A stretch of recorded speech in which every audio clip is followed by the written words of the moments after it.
Mesdames, Messieurs les officiers gradés, gendarmes, gendarmes auxiliaires, notabilités religieuses et coutumières, chère population de Ziguinchor, honorables invités, je suis très honoré de me retrouver parmi vous au terme d'un marathon d'inauguration entamé depuis hier et qui m'a conduit successivement à Tanaf, à Niaguis, à Tangori, à Bignona et aujourd'hui dans le département de Ziguinchor.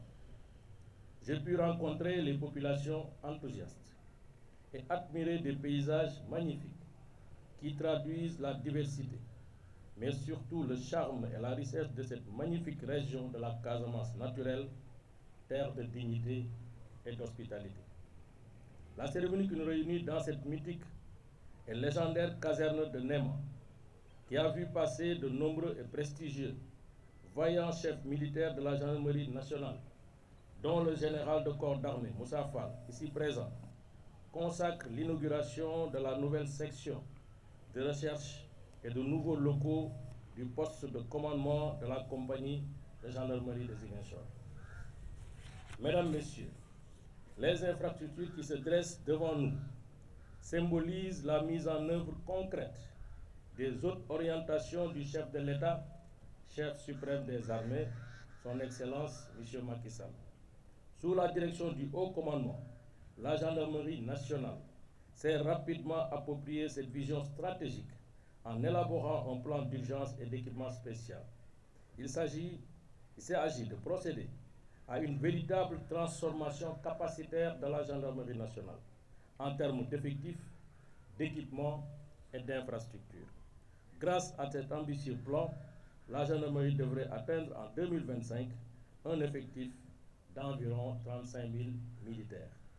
L'acquisition d'équipements permet aujourd'hui de mobiliser et d'armer près de 100 escadrons au maintien de l'ordre, mais également des sections de recherche, des compagnies, des brigades de gendarmerie territoriale. Depuis 2 ans, une trentaine d'infrastructures ont été inaugurées, à l'image de celle-ci, objet de la présente cérémonie.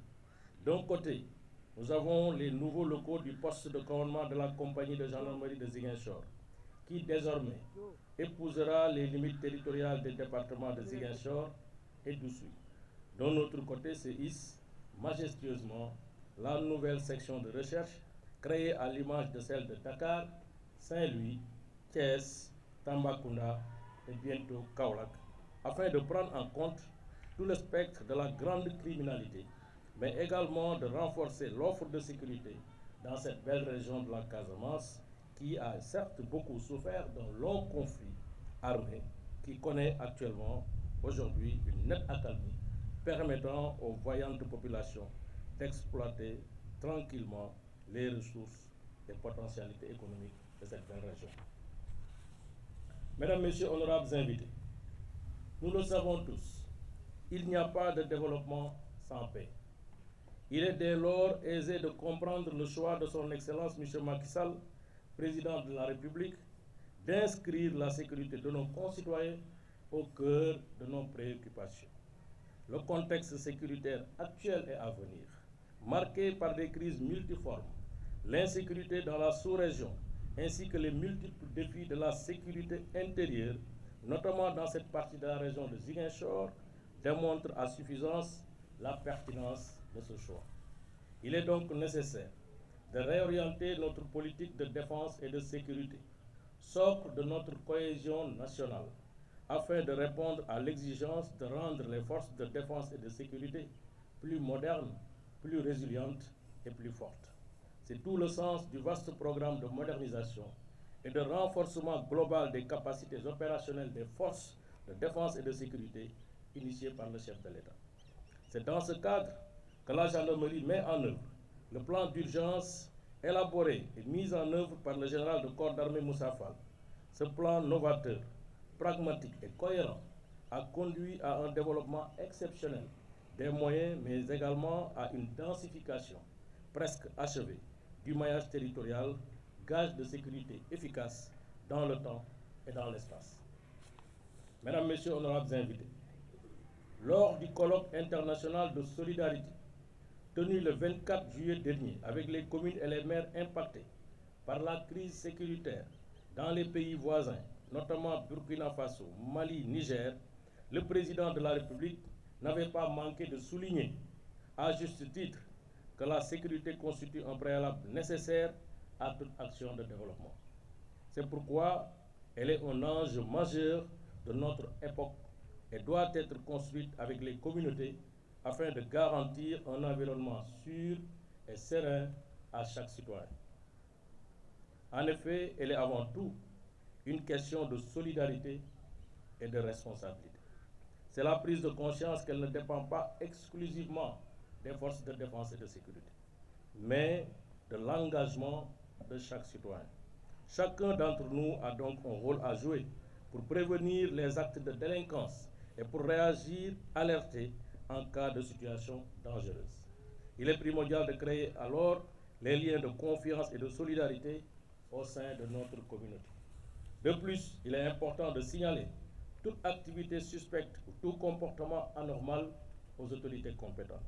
Nous devons être vigilants et ne pas hésiter à collaborer avec la gendarmerie en cas de doute. Chaque signalement peut contribuer à la prévention et à la résolution des délits et à la préservation du respect des règles de vie en communauté. Cette coproduction de la sécurité permet de garantir la sécurité de nos territoires, la prévention des risques et la neutralisation des menaces et activités subversives, les actions de déstabilisation et de fragilisation de l'État et de ses démembrements, souvent accentués malheureusement par le développement des réseaux sociaux. Officiers, sous-officiers, gendarmes auxiliaires, l'État a mis à disposition des locaux modernes pour améliorer votre cadre de vie et de travail. Je vous exhorte d'en prendre grand soin. La gendarmerie est composée de femmes et d'hommes qui ont marqué son histoire. À l'image de vos illustres anciens et de vos valeureux chefs, inscrivez dans votre action le culte de la performance en exécutant vos missions avec discipline, honneur, patriotisme et loyauté, dans le strict respect des lois et règlements. Cultivez au quotidien des relations saines avec les populations qui attendent de vous de vraies réponses à leurs préoccupations d'ordre sécuritaire. Je n'ai aucun doute quant au fait que vous serez à la hauteur des attentes. Je vous souhaite plein succès et vous assure de mon soutien. Chère population de Ziguinchor, vous avez le privilège d'accueillir sur votre terroir de belles infrastructures avec des hommes et des femmes qui désormais seront vos voisins. Je vous invite à leur apporter tout votre concours, car celui-ci est très déterminant pour la réussite de leur mission. Par la même occasion, je souhaite vous inviter à éviter les manifestations violentes et les destructions de biens publics ou privés avec leur lot de désolation. La violence n'est pas une manifestation de la liberté, mais au contraire, c'est la négation du droit et de la liberté.